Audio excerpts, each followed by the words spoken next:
오늘 한 번도 해보지 않은 것에 대한 두려움이라는 제목으로 하나님 말씀 증거하도록 하겠습니다. 오늘 야곱 시리즈 6번째 시간입니다. 우리가 살면서 가장 많이 하는 말들이 있다고 좀 생각을 하는데, 여러분은 어떤 말을 좀 이렇게 자주 또 반복하면서 사용하면서 사신다고 이렇게 좀 생각을 하십니까? 우리가 이렇게 말을 반복하게 되어지는데, 그 중에 하나가 나 그거 한 번도 안 해봤는데 라는 말을 굉장히 많이 하는 것 같아요. 나 그거 한 번도 안 해봤는데. 특별히 청년 사역을 오랫동안 하다 보니까 청년의 시기가 새로운 출발을 하고 도전을 하고 또 어제처럼 새로운 가정을 출발하고 시작하는, 새롭게 시작하는 무언가 이렇게 과정들을 함께 옆에서 함께하고 동행하면서 또 동역하고 함께 기도하면서 굉장히 많이 이렇게 도전하는, 또 뭐 저를 잘 아시겠지만 여러분이 저의 이렇게 어떤 설교나 이 목회의 어떤 방향성이 도전하는 거죠. 그러니까 하나님 나라를 향해 우리가 함께 걸어가고 나아가고 부딪히고 돌파해 가는 것, 그게 우리 공동체 어떤 하나님께서 주신 믿음의 방향성이라고 생각하는데, 그럴 때마다 제가 굉장히 많이 듣게 된 말이 뭐냐면, 목사님 저 그거 한 번도 안 해봤는데요.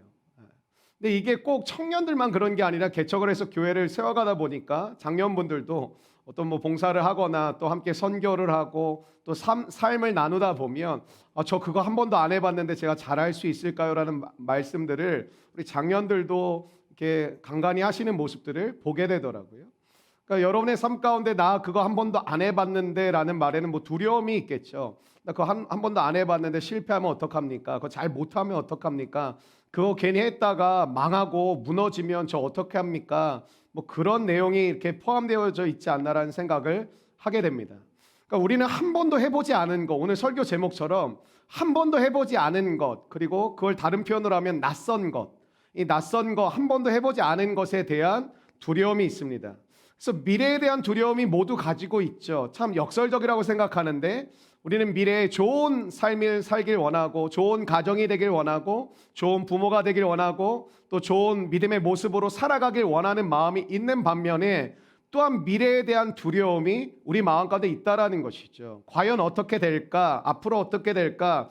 내가 잘 할 수 있을까? 또 뭐 요즘 코로나 상황이니까 코로나 이후에 어떤 상황들이 놓이게 되어질까? 어떻게 해결할 수 있을까? 이런 말들을 굉장히 많이 하고 지내는 가운데 있다고 생각을 합니다. 당장 내일에 대한 두려움도 있죠, 사실.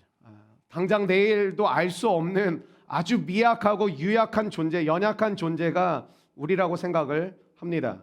30대가 될 때 여러분 기대가 있지만 두려움도 있습니다. 40대가 될 때 기대도 있지만 두려움도 있습니다. 60대가 되고 70대가 되어지면서 기대도 있고 하나님의 은혜도 누리지만 우리의 삶 가운데 꼭 찾아오는 것이 두려움이라는 거죠. 왜? 한 번도 해보지 않았으니까. 그리고 낯선 것이기 때문에 과연 잘할 수 있을까, 뭐 여러 가지가 찾아오는 것이죠.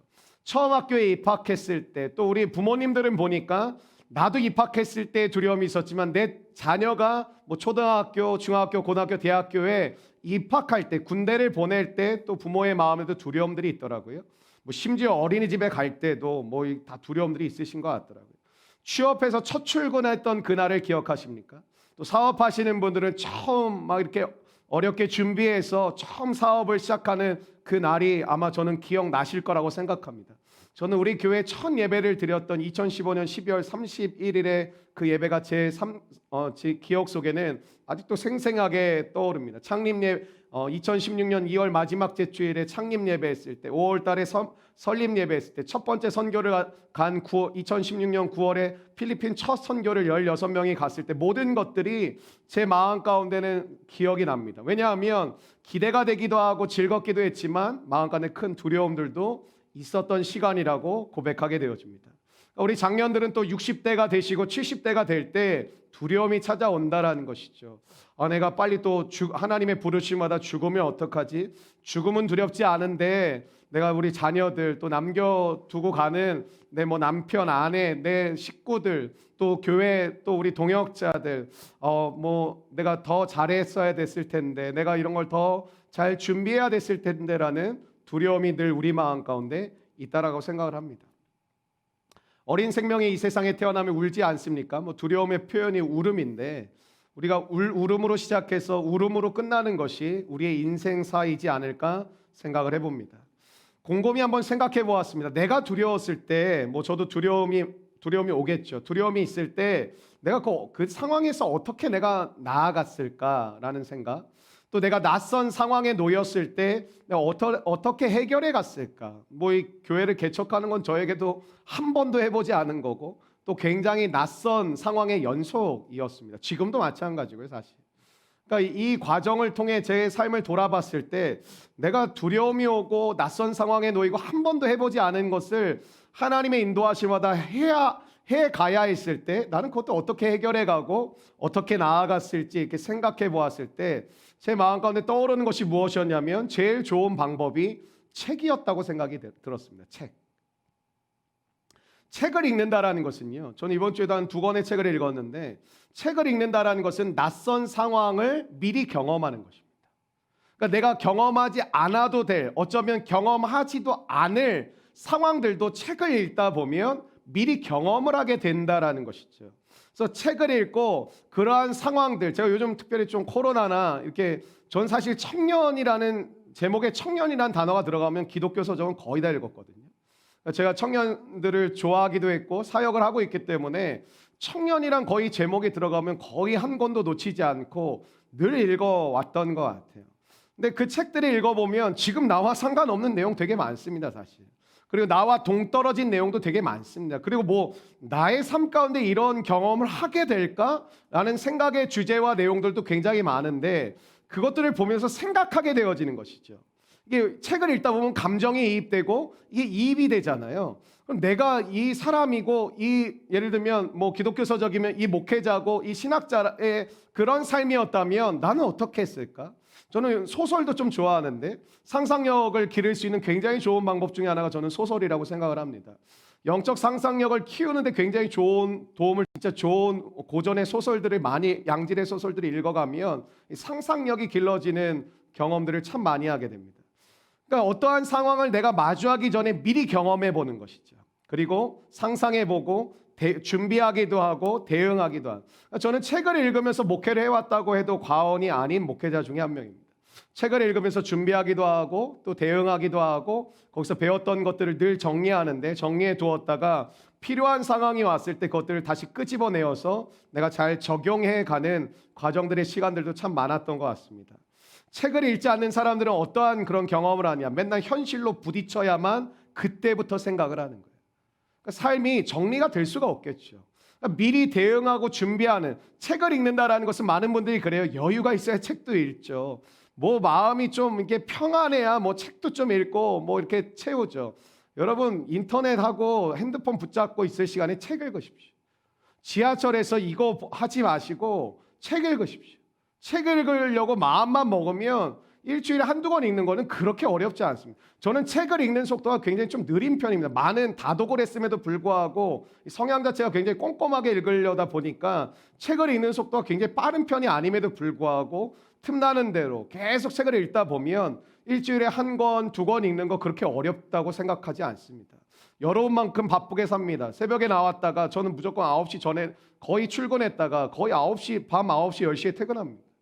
뭐 저도 여유가 많아서 뭐 계속 책을 붙잡고 있는 것이 아니라 시간을 내어서 계속 책을 읽고 하는 거죠. 근데 굉장히 도움이 되는 게 이게 미리 마주할 수 있다는 것이죠.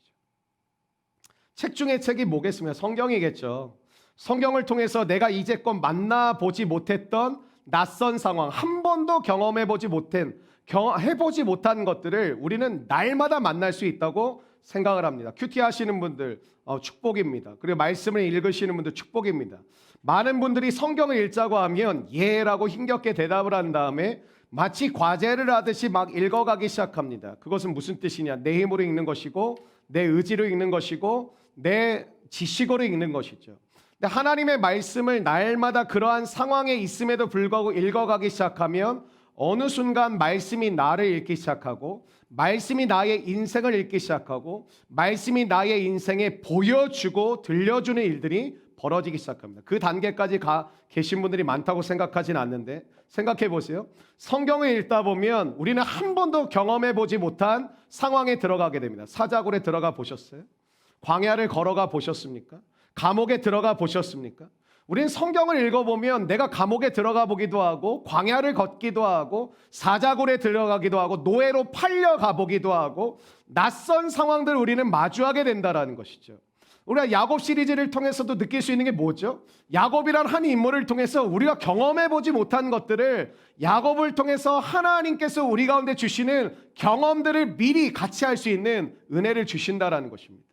예를 들면 야곱이 도망치고 거짓말하고 도망치고 하는 거 우리의 삶 가운데도 충분히 일어날 수 있는 일 아닙니까? 배신당하고 어려움 당하는 거, 그리고 남에게 이용당하는 거 충분히 벌어질 수 있는 일들이 있죠. 그러니까 하나님은 야곱 시리즈를 통해서 우리 가운데 미리 보여주시고 알려주시면서 우리 가운데 마주하고 대응하고 준비케 하신다라는 거예요. 시편을 읽고 묵상하다 보면 다윗의 경험이 나의 경험이 되고, 신약의 서신서를 읽다 보면 바울의 경험이 내가 해보지 못한 것들이지만 그것이 나의 경험이 될 수 있다는 것이죠. 성경은요 다각도로 있는 거예요. 그냥 내가 이거를 그냥 읽어야 되니까 오늘 10장 11장 지금 성경 읽는 팀이 있는데 읽어야 되니까, 그러면 은혜가 안 되죠. 어떻게 하면 은혜가 됩니까? 항상 그런 분들 이렇게 질문해요. 목사님, 이렇게 읽을 바에는 안 읽는 게 낫겠죠. 안 읽고 싶어서 묻는 거거든요. 그러한 누가 처음부터 즐겁고 신나고 영감이 떠오르고 영적 깊은 세계를 경험한 누가 그렇겠습니까? 처음부터. 그러니까 처음에는 억지인 마음도 조금 있고 너무 즐겁지 않고 너무 자발적이지 않더라도 한 가지 마음을 가져야겠죠. 이 말씀을 읽을 때 하나님, 나를 변화시켜 주십시오. 하나님, 내가 이 말씀을 읽을 때 나에게 새로운 하나님의 마음 부어주십시오. 내가 이 말씀을 통해 변화되고 깨어지고 새롭게 되게 주시옵소서. 그러한 마음으로 읽어갈 때 하나님께서 여러분과 저에게 은혜 주실 줄로 믿습니다. 그래서 성경을 읽으면 읽을수록 믿음의 근육이 자라면서 우리가 단련되어진다라는 것이죠. 또 한 가지는 기도입니다. 우리 교회가 강조하는 두 가지 기둥이 말씀과 기도인 이유는 너무나도 뻔한 진리입니다. 왜냐? 기도를 통해서 우리는 한 번도 경험해보지 못한 것들을 경험하게 됩니다. 대부분의 기도가 어떠한 기도냐면 필요를 위한 기도죠. 취업하게 해주세요. 공부 잘하게 해주세요. 결혼하게 해주세요. 노후를 준비하게 해주세요. 재정에 어려움이 없게 해주세요. 잘리지 않게 해주세요. 이런 기도하지 않습니까? 당장 눈에 보이는 거. 근데 그 기도도 마찬가지예요. 그렇게 누구나 시작하게 되어지만 기도를 통해서 하나님을 알아가고자 하는 그 마음 하나만 가지고 기도를 해가기 시작하면 성령이 이끌어 가시는 기도는 뭐냐면 내 안에 한 번도 생각하지 않았던 것들을 떠오르게 하신다. 그리고 내 안에 한 번도 고민해 보지 않았던 것들을 고민하기 시작하게 하신다. 그리고 내 안에 내 시야에 한 번도 들어오지 않았던 사람을 보게 하시고, 한 번도 내가 집중해 보지 못한 상황과 환경을 집중해 가고 보게 하는, 시선을 움직여 주시는 은혜를 누리게 하신다라는 거예요. 그래서 우리의 기도가 대부분 어디에서 이루어집니까? 골방에서 이루어지죠. 골방이라는 거는 여러분의 집 방이라고 생각하시면 되는데, 골방에서 우리가 기도하지만 그 골방의 기도가 지속되어지고 꾸준해지고 하나님의 인도하심 받으면 그 골방에서 열방의 일들을 하나님은 보여주시는 거예요. 여러분 생각해 보세요. 대단한 선교사, 역사적으로 교회사적으로 대단한 하나님의 쓰임받은 믿음의 일꾼들이 처음부터 막 세계를 여행하다가 이 땅이 하나님 내게 주신 땅인가 보다, 내가 여기 살아야 되나 보다, 그런 거 없습니다. 하나님을 만나는 자리는 늘 골방이었습니다. 그 골방에서 하나님은 열방을 보여주시며 하나님의 꿈을 심어주시고 하나님의 비전을 주시고 하나님의 능력을 주시는 거예요.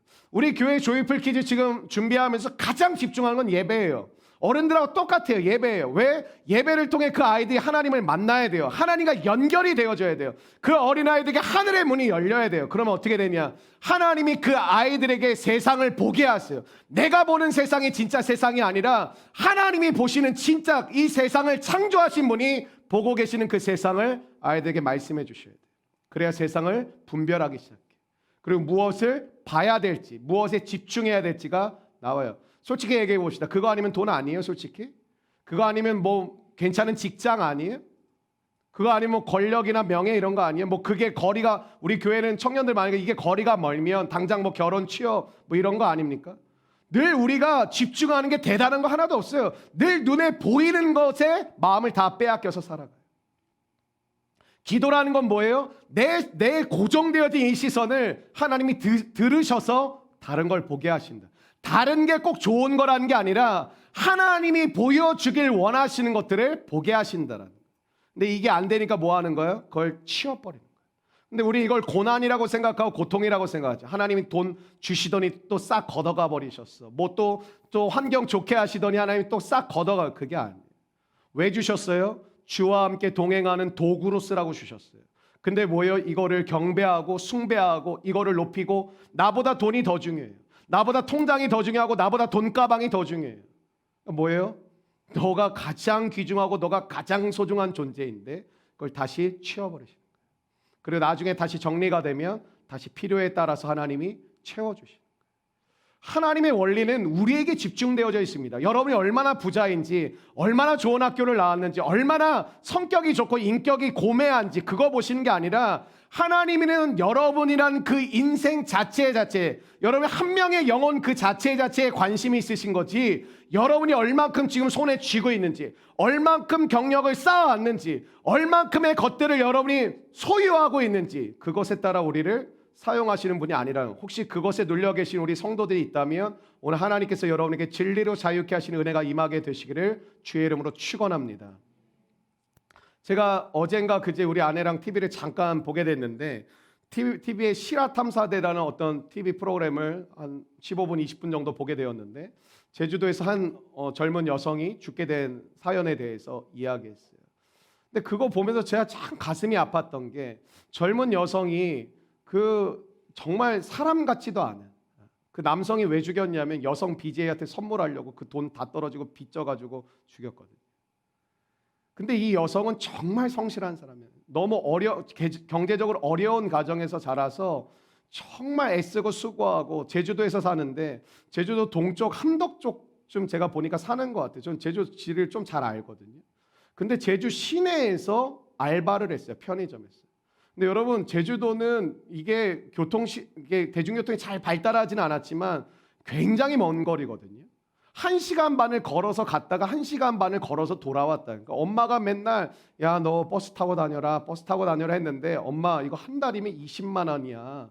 이거 나는 아끼고 싶어. 그 부모님이 막 뜯어 말리고 제발 버스 타고 다니라고 했는데도 이 자매가 계속 그렇게 살다가 굉장히 처참한, 굉장히 아픈 사연을 당하고 죽음을 맞이했어요. 근데 제가 뭐에 가슴이 아팠냐면 이 부모님이 이 딸이 있는 이 납골당에 가서 이 딸을 이제 만나러 간 장면을 취재를 했는데 영상에 담긴 모습을 보는데 계속 무슨 말씀을 하시냐면 너는 그곳에서 가난하지 말게 살아라. 가난한 집에 태어나서 미안하다. 내가 너를 가난하게 자라게 해서 이 얘기를 계속 하시더라고요. 저는 그게 우리 시대의 슬프지만 하나의 단면이라고 생각해요. 지금은 청년들만 돈에 눈이 먼 게 아니고 장년들도 마찬가지고요. 다음 세대든 말할 것도 없습니다. 부모님의 거의 요즘 젊은 부부의 보상이 아이들에게 뭐 해주는 거잖아요. 우리 때도 마찬가지예요. 뭐가 있어야 돼? 돈이 있어야죠. 옛날에 우리는 그래도 참 저는 굉장히 행복했다고 생각해요. 전 나가서 뭐 놀이터 갈 때 무슨 부모님한테 허락받고 나가지 않았거든요. 부모님이 따라오셔가지고 제가 노는 걸 지켜본 적이 한 번도 없거든요. 같이 놀아주신 적은 많지만 제가 뭐 앞에 뭐 초등학교 가서 농구를 하러 간다, 축구를 하러 간다, 뭐 놀이터 간다, 더 어렸을 땐 놀이터 간다, 아주 어렸을 때야 이렇게 봐주셨겠죠.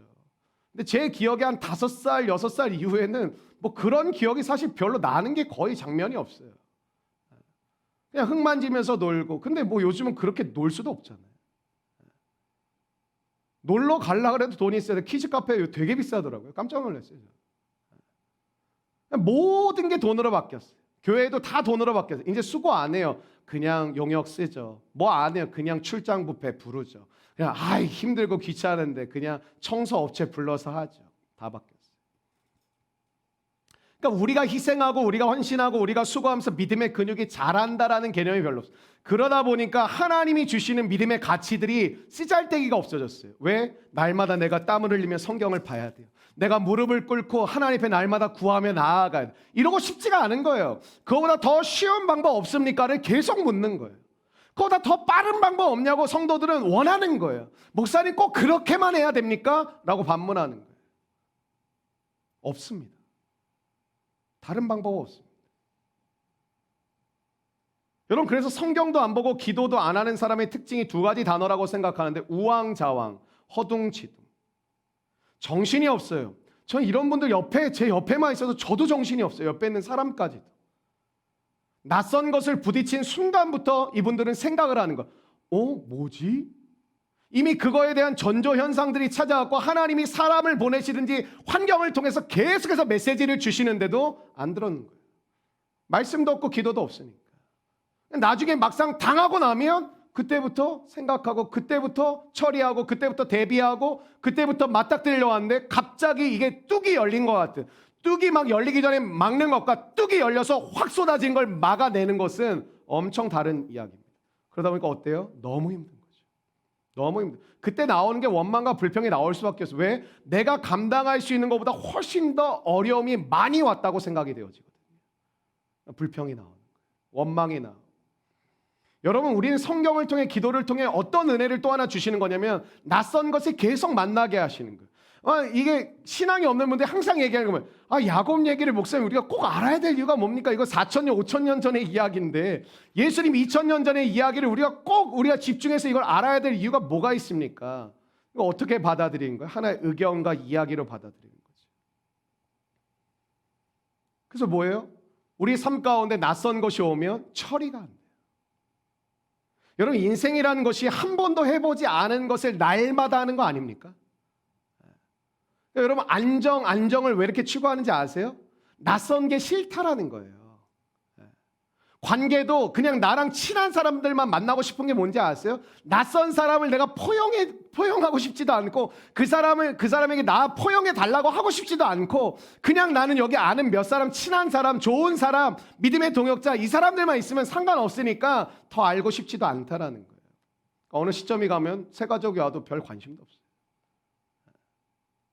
알고 싶지도 않고 부딪히고 싶지도 않고. 왜? 낯선 것. 한 번도 마주치지 않은 사람을 받아들이고 해보지 않은 것들을 한다라는 것이 쉽지 않아요. 그래서 이 세대가 뭐라 그래? 안정을 추구해요. 안정 그건 뭐냐면 편하게 늘 하던 거, 늘 마주하는 사람, 늘 좋은 상황 속에서 돈도 많이 벌고 쉽게 벌면서 내가 워라밸을 쓰고 내가 인생을 편하게 살고 싶은 그런 상황은 없습니다. 여러분, 인생이라는 것이 낯선 세계를 향해 나아가는 거 아닙니까? 내일을 산다, 내일로 우리가 월요일로 간다는 게 뭐예요? 한 번도 또 경험해보지 못한 게 우리에게 지금 찾아오고 있는 거 아닙니까? 허둥지둥 살고 계속 두려워하면서 사는 것이 아니라 말씀을 통해 기도를 통해 낯선 거를 미리 만나는 거예요. 미리 만나서 준비하고 대응함으로 한 걸음 한 걸음이라도 좋아요, 여러분. 한 걸음 한 걸음씩 나아갈 수 있는 은혜가 임하게 되시길 주의 이름으로 축원합니다. 여러분, 오늘 야곱은 20년 만에 고향으로 돌아옵니다. 집을 떠난 지 20년 만에 다시 고향으로 돌아가게 되는데 야곱이 고향으로 돌아온다는 소식을 듣고 형 에서가 말 탄 사람 400명이라는 것은 거의 군사라고 보시면 돼요. 가서 싸울 수 있는 사람들 데리고 가는 거거든요. 그러니까 말 탄 사람 400명을 이끌고 옵니다. 야곱은 지금 오늘 이 상황이 뭐예요? 한 번도 해보지 않은 상황. 한 번. 그리고 굉장히 낯선 상황에 놓이게 되었다라는 것이죠. 그러니까 어때요? 두려운 거예요. 야곱이 한 번도 경험하지 못한 이 상황을 어떻게 풀어가기 시작하느냐. 결론만 먼저 말씀드리면 하나님 앞에 엎드려 기도함을 통해서 풀려가기 시작합니다. 낯선 상황 속에서 하나님을 구하고 하나님을 그때 만나면 제일 크게 임하는 것이 하나 있거든요. 한번 따라해 주시죠. 평안이라는 것이 임합니다. 여러분, 우리가 한 번도 해보지 못한 상황, 또 한 번도 경험해보지 못한 낯선 상황 속에서 찾아오는 게 두려움이잖아요. 두려움이라는 마음의 상태는 뭐예요? 평안이 없는 상태라는 거예요. 내 안에 평안이 없을 때 우리는 두려움을 느끼는 거예요. 그러니까 두려움은 떠나갈지어다, 이것도 좋은 기도이지만 하나님의 평안이 내게 임하길 원한다라는 기도가 훨씬 더 어떻게 보면 본질적으로는 맞는 접근이라고 생각해요. 하나님, 제게 이 시간 두렵습니다. 평안이 임하게 하여 주옵소서. 하나님, 지금 우리 가족들을 보니까 가족들이 다 두려움에 휩싸여 있습니다. 우리 가족에게 하나님, 하나님의 평강과 평화와 평안을 부어주시옵소서. 여러분, 이스라엘의 수도가 어디죠? 예루살렘이요. 갔다 오신 분들 많은데 예루살렘의 뜻은 아시죠? City of Peace, 평화의 도시예요. 그러니까 이스라엘이 가장 귀중하게 여기는 가치가 뭐냐면 평화, 평안이에요. Peace. 그러니까 결국 온갖 것을 가지고 있다 하더라도 마음이 흔들려 버리면, 마음이 불안하고 마음이 두려우면 아무것도 아니라는 것이죠. 여러분, 야곱은 외적으로는 꽤 괜찮은 사람이 지금 되었습니다. 생각해 보세요. 형의 축복받을 그거를 엄마와 합작을 해가지고 이기적으로 받고 도망을 쳤죠. 도망을 쳐서 집에서 떠나올 때는 하나밖에 없었어요. 지팡이 한 자로 쥐고 나왔어요. 근데 오늘 본문에 보니까 20년 만에 집으로 돌아가고 고향으로 돌아가는데 지팡이 하나 들고 나온 야곱이 지금 뭐라 그래요? 소와 양이 두 떼나 되어 지금 고향으로 돌아가는 거죠. 그러니까 외적으로 보면 굉장히 지금 소위 성공해서 잘 돼서 돌아가고 있는 상황이라는 것을 여러분 인지를 하셔야 돼요. 10절 말씀 읽어볼까요? 10절 말씀입니다. 시작. 나는 주께서 주의 종에게 베푸신 모든 은총과 모든 진실하심을 조금도 감당할 수 없사오나 내가 내 지팡이만 가지고 이 요단을 건넜더니 지금은 두 때나 이루었노라. 근데 지금 마음의 상태는 어떠냐면 성공했잖아요. 굉장히 부해졌죠. 7절에서 야곱의 마음을 보여주는데 7절 말씀이 이렇게 시작하죠. 야곱이 심히 두렵고 답답하여. 여러분 착각하지 말아야 될 게 우리는 어떤 사람을 여러분과 제가 만났어요. 처음 만났어요. 그럼 우리는 그 사람을 어떻게 판단하죠? 외적인 조건을 가지고 대부분 판단을 하죠. 그래서 믿음의 배우자 선택을 할 때도 주의해야 될 게 뭐냐면 너무 금사빠는 좋지 않아요. 금방 사랑에 빠져버리면 거의 외형적인 거 보고 결정한다는 소리거든요. 그래서 저희 교회에 저한테 오는 우리 리더들은 와야 되는데 오면은 보통 3개월 다시 보라 그러고 뭐 좀 길게 되면 5개월, 6개월도 넘어갑니다. 막 견디기 힘들어하죠. 근데 왜 그러냐면 외적인 걸 넘어서 그 사람 내면의 것을 보기까지는 시간이 상당히 좀 필요해요. 생각해 보세요. 직장 동료가 아니에요. 캠퍼스 메이트가 아니에요. 무슨 말이냐? 거의 일주일에 한 번 내지 두 번 정도밖에 보지 못해요. 그것도 그 사람과만 교제할 수 있는 것도 아니고 그 사람과만 대화할 수 있는 것도 아니에요. 그러니까 그 사람을 알아가기 위해서는 그렇게 충분한 시간이 사실은 아니라는 거예요. 그러니까 보통 우리가 외적인 거 보고 얘기하죠. 여러분 오늘 야곱은 외형적인 거 보면 옷도 좋은 브랜드 입었을지도 몰라요. 형편이 좋아졌으니까. 지금으로 하면 좋은 자가용 몰고 오는지도 몰라요. 그럼 우리는 뭐라고? 저 사람 뭐 성공했나 보다. 좋겠다 이렇게 하죠. 근데 오늘 야곱의 외적인 모습과 내적인 모습이 동일합니까? 아니라는 거예요. 그러니까 대부분 착각하는 게 뭐냐면 가난한 분들이 대부분 이렇게 얘기해요. 야, 부자는 걱정이 없겠네. 여러분 부자로 안 살아봐서 그러세요. 아니에요. 여러분 돈 문제만 인생의 문제입니까? 그러니까 돈이 우상이 된 시대라는 게 왜 그러냐면 돈만 해결되면 우리는 평화롭고 기쁘고 하나도 걱정도 없고 즐거울 거라고 착각하는 거예요. 솔직히 얘기해 볼까요? 여러분 제가 우리 공동체 오랫동안 알고 있는 사람 8, 9년 벌써 됐거든요. 근데 제가 처음 만날 때 거의 학생이었어요. 학생이 뭐 용돈 받거나 뭐 알바해서 이렇게 생활했던 걸로 제가 알고 있는 사람이 거의 대부분인데 그럼 뭐 한 달에 뭐 100만 원 이상 썼겠어요, 누가? 30만 원, 50만 원 뭐 그 정도 갖고 썼겠죠. 근데 이제 어여시 취업도 해서 200만 원, 막 300만 원 받아요. 그럼 여러분 평안하십니까? 그래도 한 5배, 6배 버는데 그때보다. 그럼 평안하십니까? 아니라는 거예요. 근데 우리는 자꾸 외적인 것과 내적인 것이 동일할 거라고 자꾸 착각하는 거예요. 그렇지 않아요. 평안은 조건의 문제가 아니라 한번 따라해 주시겠어요? 하나님이 채워주시는 문제다. 여러분 하나님께 구할 때 하나님이 가장 크게 주시는 게 뭐라고요? 평안이라고요. 평안. 근데 그 평안은 누가 주시는 거예요? 하나님이 주시는 거예요. 하나님의 피스예요. 그래서 예루살렘 뭐예요? 시티 오브 피스. 평화의 도시. 하나님이 함께 하시기 때문에 우리가 평화를 소망한다. 돈의 도시도 아니고 권력의 도시도 아니고 사실 그들이 본질적인 그 도시의 소망은 뭐냐면 평화의 도시. 여러분 말씀을 통해서 기도를 통해서 하나님께 나아가면 한 번도 해보지 못한 것들은 뭐예요? 미리 경험. 그런 말 있죠. 우리 장년들은 잘 이해하실 텐데 기도하면 하나님이 보여주시더라 그런 게 있어요. 근데 하나님은 모든 것을 보여주시지는 않습니다. 왜냐? 하나님 우리의 인생의 걸음을 주께 맡기길 원하시기 때문에 우리에게 모든 것을 보여주시고 너가 선택하고 결정하고 난 널 신뢰해 그렇게 말씀하신 분 아니에요. 한 걸음 걸어갈 주의 말씀은 내 발의 등이요 내 길의 빛이니이다. 내가 걸어갈 다음 스텝 정도를 보여주시고 발을 떼면 하나님이 채우시고 도우시고 인도하시고 하나님이 살피시고 역사하시는 거예요. 때로는 어려움 주세요. 그리고 그 가운데 강해지라는 거예요. 때로는 장애물 주세요. 그것을 풀어가면서 너의 지혜가 높아져 가길 원한다라는 거예요. 때로 어려운 프로젝트를 주세요. 그 프로젝트를 통해서 하나님만을 의지하고 바라보는 자기 스스로를 점검해 보라는 거예요. 여러분 이게 가장 안전한 방법이 그래서 말씀과 기도예요. 가장 안전. 부딪히고 나서야 어떻게 하지? 망했네. 여러분 그런 말 뱉지 마십시오. 망했네. 끝났네. 오늘 두 가지 메시지인데, 말씀과 기도로 그럼 우리가 이 야곱과 같이 한 번도 경험해 보지 못하고 낯설고 두려운 상황 속에서 말씀과 기도로 나아가면 첫 번째 어떤 은혜를 주시냐면, 따라해 주시겠어요? 힘이 생긴다. 여러분, 평화는 우리에게 힘을 줍니다. 그래서 평화는 힘이에요. 한번 따라해 주세요. 평화는 힘. 그러니까 이 마음이 평안하다라는 것은요, 능력입니다. 힘이에요. 파워예요. 여러분의 마음이 오늘 어떠세요? 불안하세요? 두려우세요? 평안하세요? 평화 가운데 여러분의 마음이 잠잠하고 하나님을 향한 마음이 불안치 않고 요동치 않고 우리가 우왕좌왕하지 않고 허둥지둥거리지 않고 분명하게 살아가고 계세요. 걱정이 많다는 건 뭔지 아세요? 우왕좌왕이 이렇게 해야 되나? 저렇게 해야 되나? 갈등이 있다는 건 뭐예요? 허둥지둥이에요. 이렇게 해서 풀어야 되나? 저렇게 해서 풀어야 되나? 그러니까 오늘 하나님이 우리 가운데 주시고자 하는 건 뭐냐면 평화라는 힘을 주시는 거예요. 한번 여러분 인사해 보실까요? 같이 샬롬.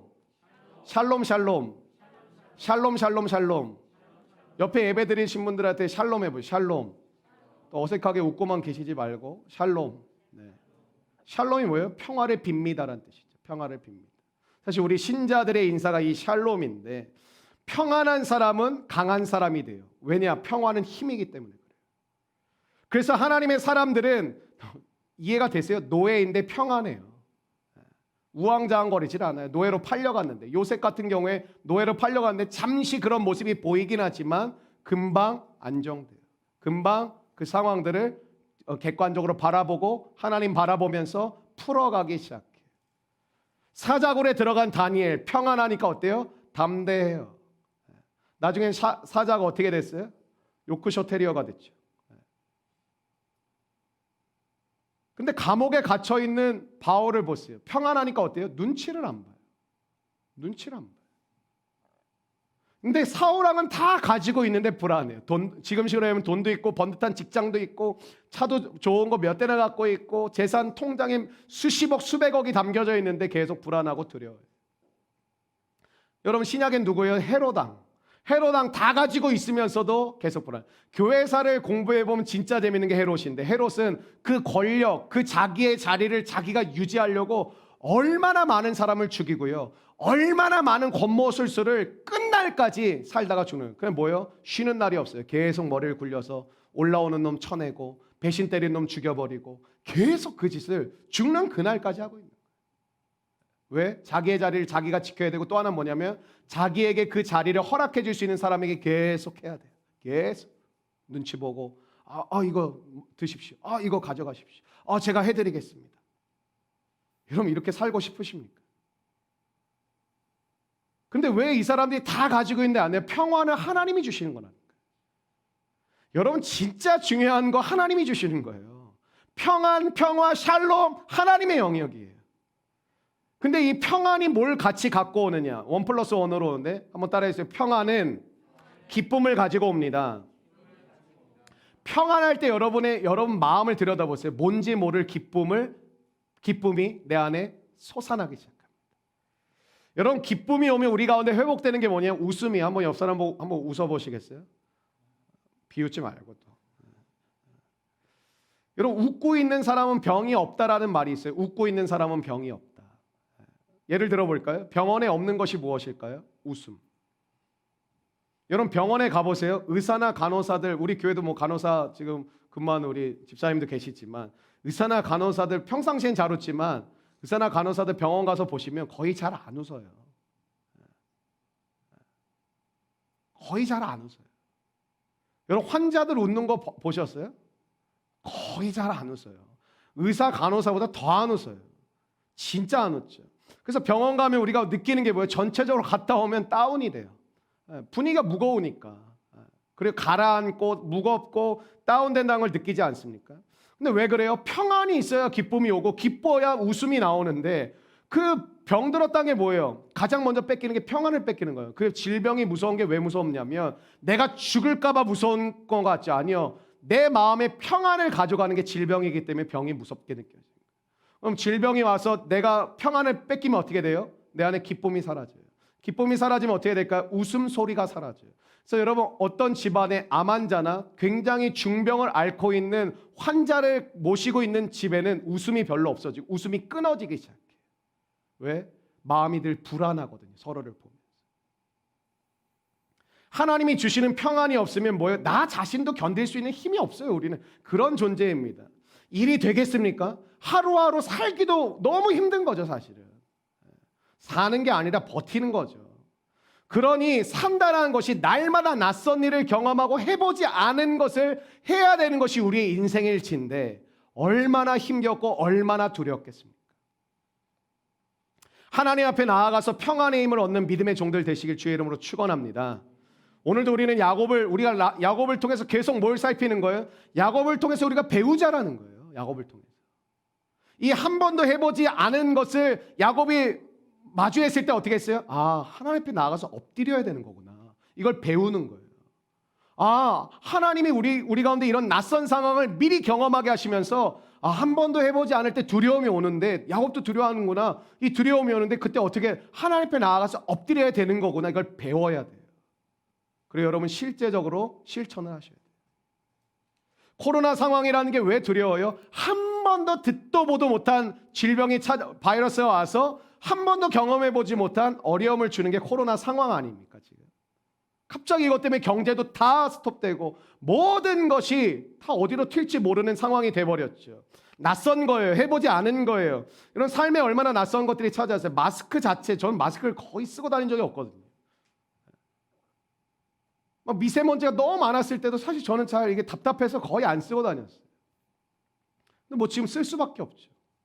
지금 익숙하게 되지 않았습니까? 근데 시간이 흘러가면서 진짜 이 심각한 두려움은 외적인 것, 마스크를 써야 되고 직장이 막 위협을 받고 가정의 경제적으로 타격을 받고 이런 외적인 것으로 처음엔 시작됐지만 이제 한 7개월, 8개월이 지나면서 진짜 심각한 게 드러나기 시작하는데 뭐냐면 우리 내면의 문제들이 터지는 거예요. 그걸 뭐라 그러죠? 코로나 블루. 지금 무슨 단어도 나왔냐면 코로나 블랙도 나왔어요. 블루를 넘어서. 블루는 우울증의 블루고 코로나는 코로나 바이러스의 코로나죠. 합성어예요. 블랙은 뭐예요? 아예 죽는다는 뜻이. 아예 꺼져버렸다는. 아예 소망이 없다라는 거예요. 지금 코로나 블루랑 우울증적인 모습이 나오는데 지금 코로나 블랙이라는 단어가 나오기 시작합니다. 그러니까 뭐예요? 외면적인 문제로 시작한 것 같지만 결국에는 진짜 심각하게 우리를 건드리는 건 뭐예요? 내면의 싸움. 여러분 하나님 우리의 내면을 지켜주신 하나님이신 줄로 믿습니다. 이 시간 예배하는 모든 성도들에게 그 심령마다 하나님의 성령께서 여러분의 영혼과 마음을 강하고 담대하게 붙들어 주시고 지켜주시길 주의 이름으로 축원합니다. 여러분 주변을 둘러보세요. 허둥지둥거리고 있는 사람 한두 명이 아니에요. 여러분 힘들다고 자꾸 막 이렇게 놓고 살지 말고 주변 한번 보세요. 우왕좌왕 허둥지둥하고 있는 사람들 천지입니다. 이때 신자의 능력을 진가를 발휘해야 될 때가 우리는 어려울 때예요. 우울할 때, 힘들 때 오히려 이때 우리의 능력이 드러나야 될 때입니다. 여호수아 1장 7절 뭐 좋아하시는 말씀일 텐데 한번 같이 읽어볼까요? 여호수아 1장 7절입니다. 시작. 오직 강하고 극히 담대하여 나의 종 모세가 내게 명령한 그 율법을 다 지켜 행하고 우로나 좌로나 치우치지 말라. 그리하면 어디로 가든지. 여호수아 1장은 너무 많이 설교를 들으셨죠. 저도 여호수아 1장은 한 20-30번은 설교한 것 같은데 여러분 여호수아 1장은 이렇게 오늘 해석해 볼까요? 한 번도 해보지 않은 일을 하나님 시키시는 거예요. 여러분 하나님의 부르심을 기다리고 계시다고 말씀하는 우리 성도들이 제법 많더라고요. 근데 여러분 각오하셔야 돼요. 하나님의 부르심과 사명이 뭐예요? 내가 한 번도 해보지 않은 길로 가게 하시는 거예요. 여러분 그러면서 자꾸 익숙한 곳으로 결정하시려고 그러니까 말이 안 되는 거예요. 하나님 저를 인도해 주길 원합니다. 하나님의 부르심을 깨닫길 원합니다. 하나님 이 직장이 하나님의 부르심입니까? 아닙니까? 하나님 제가 이곳에 가야 됩니까? 저곳에 이렇게 구하시는데 막상 포기할 때 언제냐면 힘들어서 포기하겠다라는 거예요. 두려워서 못하겠다라는 거예요. 여러분 사명의 길은 두려운 길이에요. 여러분 부르심의 길은요 한 번도 해보지 않은 낯선 길로 가는 거예요. 근데 왜 두렵지 않은 거예요? 하나님이 세상 끝날까지 나와 함께 하겠다는 그 약속 때문에 가는 거예요. 여러분 고난과 평강이 이걸 분리해서 보시면 안 돼요. 고난의 상황은 고난 아프고 힘겹고 죽을 것 같고 평안과 평강의 상황은 좋고 즐겁고 웃음이 넘치고 행복할 것 같고 아니에요. 고난의 상황 속에 하나님은 우리 마음간에 평안을 심어주셔서 그 샬롬의 마음으로 고난을 이겨가게 하시는 거예요. 같이 돌아가는 거예요. 코로나 상황에 코로나가 끝나야 평화가 오느냐 아니라는 거예요. 코로나 상황, 이 코로나 블루, 코로나 블랙 우울한 상황 속에 하나님의 샬롬이 임함으로 말미암아 이거를 딛고 넘어가게 하시는 거예요. 그 신자의 능력인 줄로 믿습니다. 여호수아 뭐예요? 한 번도 해보지 않은 그 리더 해보라는 거예요. 맨날 모세 뒤에서 수발만 들었는데 그것만 해도 영광스럽고 이것만 해도 감사하고 이것만 해도 저는 제 그릇이 이것으로 충분하다고 말했던 아주 겸손하고 좋은 청년이었는데 하나님이 모세가 죽으니까 뭐래요? 너가 해. 난 너를 준비하고 있었어. 근데 뭐라고 해요? 여러분 우리 하나님 불러주신 우리가 뭐라? 너 저 그거 한 번도 안 해봤는데요? 이거 제일 많이 하잖아요. 여호수아도 마찬가지예요. 저 한 번도 안 해봤는데 그러니까 얼굴이 사색이 되고 막 두려우니까는 뭐야? 계속 일장에 말하는 게 그거죠. 좌로나 우로나 우왕좌왕하지 말고 허둥지둥거리지 말고 하나님의 말씀을 주야로 묵상하고 그 말씀에 기록된 대로 다 지켜 행하라. 그리하면 내가 모세와 함께 있었던 것 같이 너와 함께 할 것이고 너가 가나안 땅 약속의 땅을 취하도록 내가 너를 도울 것이라고. 결국엔 여호수아가 어떻게 해요? 하나님 가겠습니다. 하나님만 바라보고 나아가요. 그때 하나님이 어떤 일다 준비하신 믿음의 동역자를 그때 붙이세요. 그러니까 믿음의 동역자를 붙이고 여호수아 봤지? 내가 붙였어. 너 두렵지 않고 가면 돼. 이게 아니라 하나님 믿고 가겠습니다라는 결정을 하니까 그때 동역자를 붙이세요. 여러분 여호수아가 걸었던 길이 평탄한 길입니까? 요단강 건너야 됐어요. 싸우고 전쟁해야 되는 길이었어요. 뭐예요? 하나님의 샬롬과 고통과 고난이 같이 오는 거예요. 근데 하나님의 샬롬이 크기 때문에 이거를 딛고 이겨가게 하시는 거예요. 여러분 모두가 헤매고 있는 지금 상황 아니에요? 옆을 보세요. 뭐 지금 의지할 사람이 누가 있습니까? 무엇에 여러분의 마음을 맡기겠습니까? 코로나는 게 다 처음 경험하는 건데 누굴 의지하고 누굴 바라보겠어요? 그래서 뭐예요? 말씀과 기도를 더욱 단단히 붙들어야 되는 믿음의 시간이 되어야 된다고 생각합니다. 너무 감사한 게 이러한 시간 속에 수요 중보기도 모임은 계속되고 있고 또 우리 말씀이 있고 말씀 암송하고 하는 모든 시간들을 하고 있고 또 큐티에 가는 사람들이 점점 많아지고 있는데 여러분 모두가 하게 되시기를 주의 이름으로 축원합니다. 평화가 힘이라는 것을 깨달으시고 하나님이 주시는 평화로 기뻐하며 웃으며 승리하는 믿음의 백성 되시기를 축복합니다. 두 번째 오늘 마지막 메시지는 한번 따라해 주시겠어요? 이게 하나님께서 이제 연결되는 거예요. 오늘 메시지는 어떤 주제 1, 2, 3이 아니라 이 굉장히 한 번도 해보지 않은 낯선 상황 속에서 이게 똑같았죠. 야곱도. 뭐예요? 말씀과 기도로 나아갔다라는 거예요. 그때 하나님 뭐예요? 평안이라는 힘을 주셨죠. 그럼 그 평안을 주시면 그 다음 단계는 뭐냐라는 거예요. 하나님께서 평안을 주시면 따라해 주시겠어요? 내가 있어야 할 자리로 돌아가게 하신다. 자리를 회복하게 하세요. 내가 있어야 할 자리로 돌아가게 하세요. 여러분 죄라는 게 뭐예요? 쉬운 말로 자리를 떠난 거예요. 쉽게 이야기하면 내 자기 자리를 떠난 게 죄예요. 그럼 여러분 자기 자리를 떠난 것이 죄라면 진짜 회개를 했다는 게 뭐예요? 울고 회개하고 잘못했다고 끝나는 게 뭐예요? 다시 하나님이 나를 부르신 자리로 돌아가는 거예요. 그게 예배의 자리고 선교의 자리고 사랑의 자리고 섬김의 자리고 축복의 자리고 기쁨의 자리고 교제하는 자리고 나눔의 자리고 그 자리로 돌아가는 거예요. 그게 진짜 회개예요. 그러니까 하나님이 평안을 주셔서 한 번도 경험해보지 못한 그 두려움 속에 우리를 이끌어 가실 때 뭐예요? 내가 있어야 될 자리로 딱딱 옮겨 가신다는 거예요. 인도해 가신다는 거죠. 자기 자리로 돌아가기 전까지는 여러분 평화가 없습니다. 여행 좋아하세요? 여행하다가도 집에 돌아오면 평안하지 않습니까?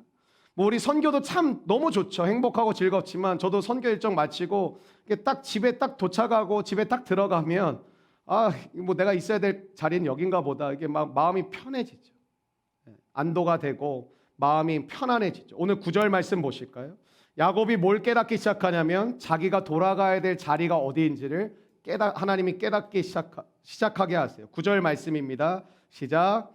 야곱이 또 이르되 내 조부 아브라함의 하나님 내 아버지 이삭의 하나님 여호와여 주께서 전에 내게 명하시기를 내 고향 내 족속에게로 돌아가라. 내가 내게 이거 창세기 28장에 형한테 도망치면서 하나님이 베델에서 주셨던 약속의 말씀이었죠. 너를 돌아오게 할 것이다. 야곱은 20년이 지난 다음인 이 오늘에도 이 약속을 기억하고 있었더라. 제가 오늘 아침에 목양위원들하고 회의하면서 제가 이번 주 중에 이렇게 곰곰이 생각하고 묵상하는데 두 명의 우리 목양위원이 떠오르더라고요. 이렇게 그냥 이렇게 말씀 가지고 묵상하고 이렇게 시간을 보내고 있는데 그 두 명에게 주셨던 말씀이 뭐냐면 다음 세대에게 교사할 수 있도록 하나님이 그러한 마음들을 부어 주셨었거든요. 그럼 그 마음 부어 주셨으면 바로 시키시면 되잖아요. 사명이니까. 근데 그 마음 부어 주시고 몇 년이 지났어요. 근데 그 두 사람이 앞으로 같은 학교에서 같이 교사의 직분을 감당하는 그 그림을 제가 이렇게 묵상하는데 하나님 그 그림을 이렇게 하나 떠오르게 하셨어요. 제 입에서 이런 말이 제가 목양실에서 그런 말이 나와요. 하나님은 약속을 반드시 지키시는구나. 틀림이 없으시구나. 우리가 볼 때는 두 사람 다 답답함이 좀 있었거든요. 이거를 하는 게 맞나? 나는 이런 마음을 내게 주셨었는데, 근데 제가 두 사람의 인생을 이렇게 가까이서 옆에서 지켜보고 기도하고 동역해온 입장에서 필요한 과정들을 거치게 하셨어요. 본인들은 그 마음이 있을 때 당장 나는 교사로서 할 수 있어라고 생각했겠지만 하나님은 필요한 과정들을 저는 거치게 하셨다고 생각해요. 여러분 생각해 보세요. 야곱이 고향에 왜 갔을까요? 지금 부자 됐다니까요. 성공했다니까요. 성경을 보면 야곱은 짠돌이입니다. 뭐 누구나 짠돌이 별로 안 좋아하시죠. 근데 야곱은 짠돌이었어요. 예를 들면 이런 거예요. 네 명이 같이 뭐 우리 교회에서도 네 명이 식당에 같이 갔는데 3인분 시키는 그런 인간입니다. 굉장히 제가 싫어하는 사람인데 꼭 그렇게 얘기하는 사람 있죠. 너무 많지 않아? 너무 많지 않아? 막 이렇게 하면서 적게 시키게 만들고 지가 반 정도 먹어버리고. 우리 교회 분위기랑은 아주 사뭇 다르죠. 우리는 두 명이 가서 3개 시키는 아주 고매한 공동체이죠. 우리 교회는 아주 넉넉한 교회라고 생각합니다. 근데 형 에서를 만날 때 보면 무지하게 많은 예물을 줘. 이거 야곱 아니에요. 이렇게 줄 사람이 아니에요. 줘봤던 적도 없고 베풀지도 않았고 야곱 스타일이 아닙니다. 근데 에서를 만나고 싶지 않으면 안 만날 수도 있지 않아요? 안 돌아가면 되잖아요. 굳이 형 만나서 불편해할 이유가 없잖아요. 지금 그러고 계신 분들 많죠. 내가 그 사람 굳이 안 만나면 뭐 트러블 날 것도 없고 그냥 아는 척 안 하고 지내도 별 상관없어. 그렇게 하시는 분들. 하나님은요 반드시 용서하게 하고 품게 하시고 만나게 하세요. 항상 그러죠. 그럼 그 사람이 나한테 오면 내가 용서해 주지 뭐. 그 사람이 나한테 오면 내가 그렇게 하지 뭐. 여러분 평생 관계 얽히며 설키며 살 수밖에 없어요. 그런 사람. 누가 항상 자기 입맛대로 사람들이 움직입니까? 자기는 자기 뜻대로 사람들이 움직여주기를 원하고 자기는 한 번도 그렇게 남에게 맞춰주고 하진 않는다면 어떻게 관계가 형성이 되겠어요?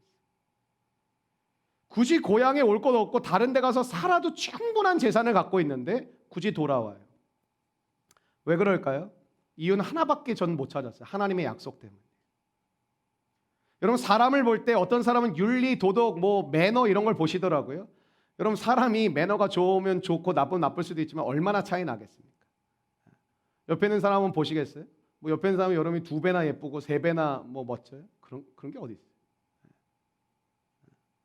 뭐 우리는 얘기는 하죠. 내가 너보다 뭐 100배 멋있는 것 같다. 누가 윤리적이고 도덕적인가 뭐 도토리 키재기 아닙니까 사실? 뭐 또 인격에 대해서 우리가 얘기할 수 있죠. 좋은 인격을 우리는 신자들은 가져야 되고 인격이 좋은지 나쁜지 우리가 연연해 하고 있는 게 너무 많다라는 거예요. 불필요한 것에. 조금 지나면 사실 별 의미도 없는 것에 목매고 있을 때가 되게 많아요. 진짜 중요한 걸 봐야죠. 야곱은요 진짜 부족하고 인격도 별로였고 이게 진짜 연약한 인간이었습니다. 마치 우리의 모습을 보는 것 같죠. 근데 이 사람이 딱 하나 제대로 갖고 있는 게 하나 있었는데 한번 따라해 주시겠어요? 영적 안목. 이 영적 안목을 갖고 있었어요. 영적인 시력, 영적인 시야, 영적인 보는 눈이 있었어요. 여러분 영적 안목을 가지고 있으니까 뭘 하기 시작하니까 희생하는 사람 아닌 거 아시잖아요. 야곱이. 손해보는 인간입니까? 이 인간이. 엄마까지도 이용해 먹는 인간인데 이 인간이 손해보고 희생할 사람입니까? 근데 뭐예요? 하나님의 약속을 그걸 지키려고 손해를 봐요. 재산적 손해도 보고 감정적 손해도 보고 인격적 뭐 이런 어려움도 겪죠. 영적 안목이 있으면 특징이 뭔지 아세요? 자기 자리를 찾아서 돌아가요. 그래서 영적 눈이 띄어지는 게 굉장히 중요해요. 육적인 눈은 어디가 좋은 직장이고 어디가 나한테 편한 직장이고 어떤 사람이 나를 잘 맞춰주고 어떤 사람이 내 기분을 좋게 이건 빠릿빠릿한 분들이 많아요.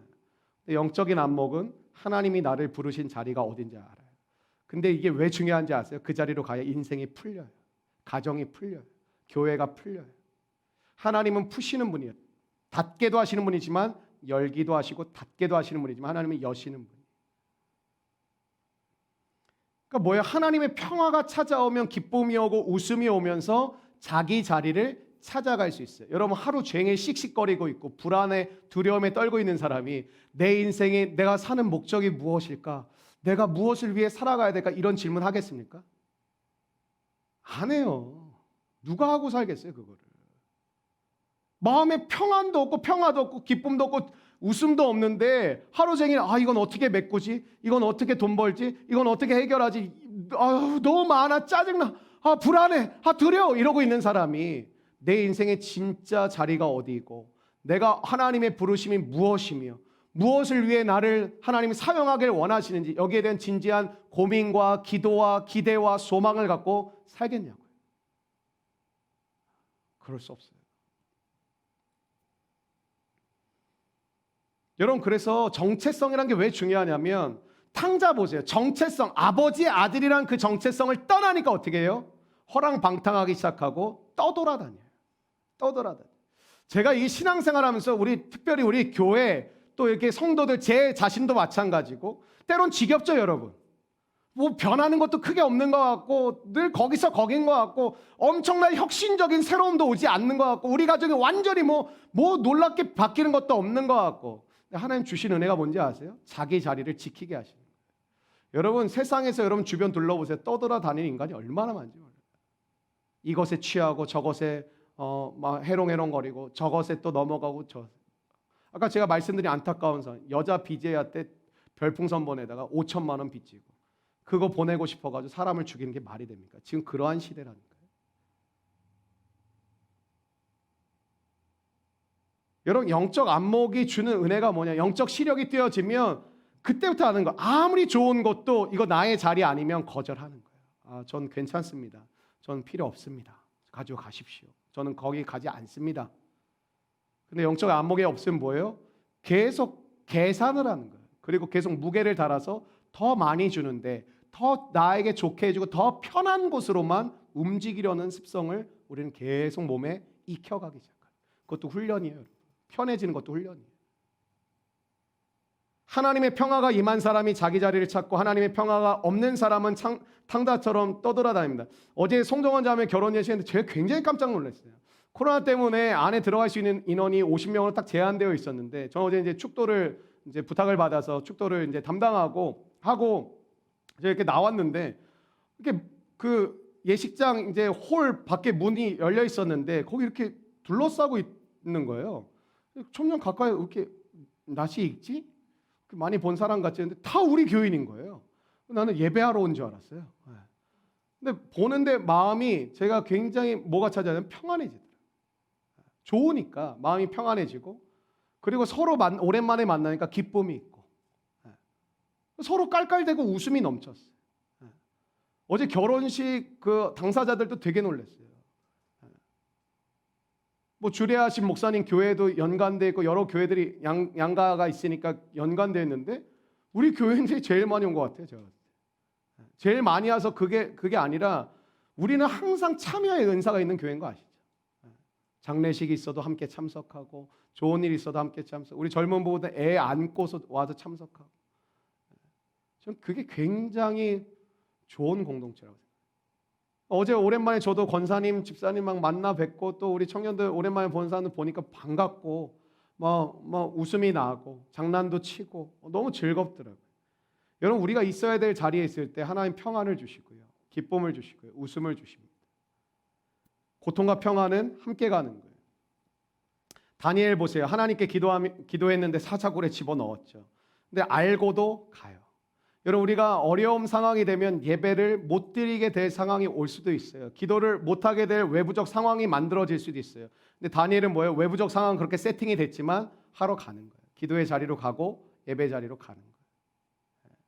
사실 오늘 우리 교회 입장에서는 대부분의 성도들이 이 자리에 와서 예배 드리셔도 되는 날입니다. 사실은 중수본에서 이제 어제 날짜로 이제 확정된 게 교회 확정된 게 뭐냐면 수도권에 있는 교회가 이 예배를 지금 이제 진행하고 준비하고 세팅하는 인원 외에 50명까지 사실은 와서 예배 드려도 된다고 결정이 났어요. 그럼 우리 교회 입장에서는 거의 다 오셔도 돼요. 근데 아직까지 좀 조심스러운 상황이기 때문에 여러분과 저희들의 안전과 건강도 있지만 교회가 세상의 빛과 소금으로 또 살기 위해서 어떻게 해야 될까 고민하다가 일단 오늘은 함께 온라인하고 아마 다음 주도 안내를 해드릴 거예요. 무작정 오시면 안 됩니다.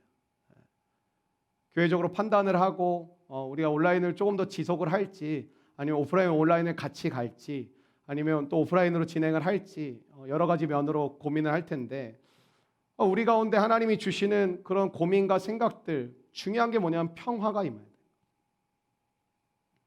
12절 말씀 읽고 오늘 이제 말씀을 마무리해 가길 원하는데 12절 말씀입니다. 시작.